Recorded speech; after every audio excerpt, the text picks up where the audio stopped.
10 days after the hour of joy, when the factory had gone quiet and every exit was sealed, the prototype went looking for Preston Willard, not during the chaos, not in the heat of August 8th, but after, deliberately.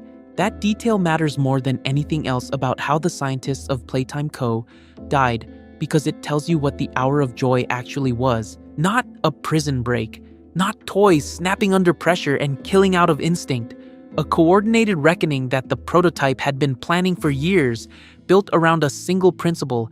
Every ending would reflect exactly what that person had done. He spent years inside that facility, studying it from the inside out, communicating with other experiments during his escape attempts, mapping who was responsible for what. By August 8, 1995, he knew every name, every role, every specific crime. What followed wasn't rage, it was precision. Preston Willard. Preston is the hardest case to categorize because he genuinely wasn't indifferent to what was happening. He talked to the orphans like they were people. He felt bad. He tried, in limited ways, to expose the truth about the facility. None of that stopped him from showing up to work every day and letting all of it continue, which made his empathy not a mitigating factor, but almost a worse one. He knew more than most and did less with it. He apparently helped release the prototype on the day of the massacre, believing there was something human left in him worth reasoning with. He was right about the human part, wrong about what that meant for him. The prototype found him 10 days later and turned him into a patchwork experiment, a hybrid of Cat B parts and assembled pieces, left alive and completely immobile, aware of everything, able to do nothing. Not death, just the factory, indefinitely, from the inside. Gracie Green. Gracie ran the psychological conditioning program. She showed the orphans the videos, designed the reconditioning protocols, and when a child resisted hard enough, she was the one who authorized sending them to the toy box. She never operated the machines herself, but the architecture of that cruelty was hers. When the hour of joy started, she hid. The smiling critters found her anyway and brought her in without killing her, because killing her wasn't the plan.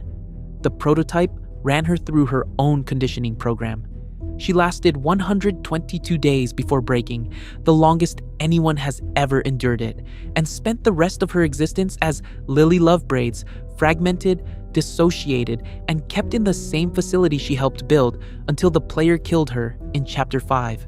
She survived everyone except us. Thomas Clark. Clark is different from everyone else on this list because he volunteered. He wasn't a paper pusher who looked the other way. He understood what the Bigger Bodies initiative was doing and chose to participate in it, then chose to undergo the process himself and become Brawn, apparently believing the experiments would accept him as one of their own. They didn't, and the reason is worth understanding. They knew he wasn't an orphan. He hadn't been taken, he had signed up. So when he was placed among them, they handled it themselves, without any instruction from the prototype, which might be the most telling part of the whole story. His death didn't need to be orchestrated. Jessica Newman. Newman grew up in Playcare. She saw the facility from the inside before she ever worked there, which means she returned to it as a scientist with full knowledge of what it had done to children exactly like her. She was part of the Bigger Bodies initiative team, directly involved in transforming people into experiments.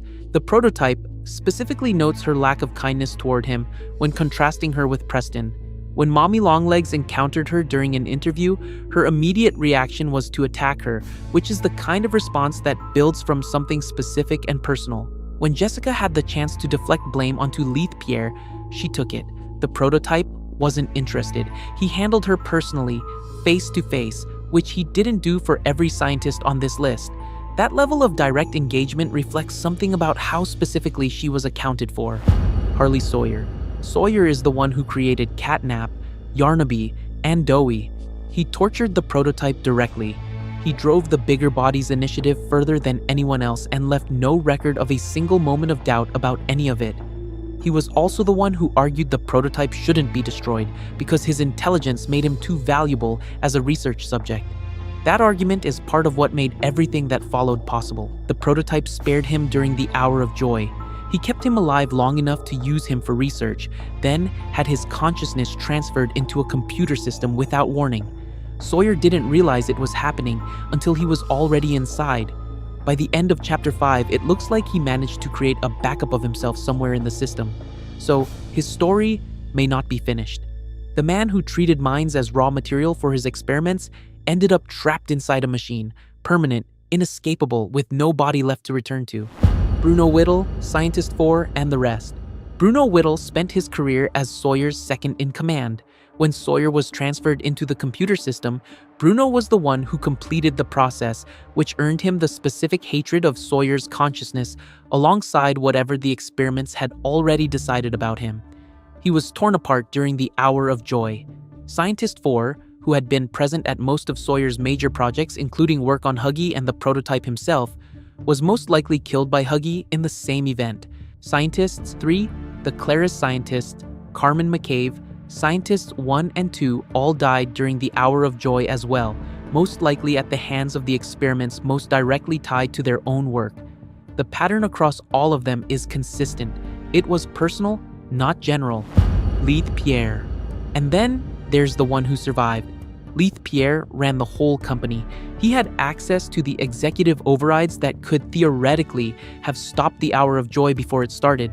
His presence in the story exists entirely through audio logs and VHS tapes, where he sounds arrogant, dismissive, and indifferent to everything happening inside his own facility.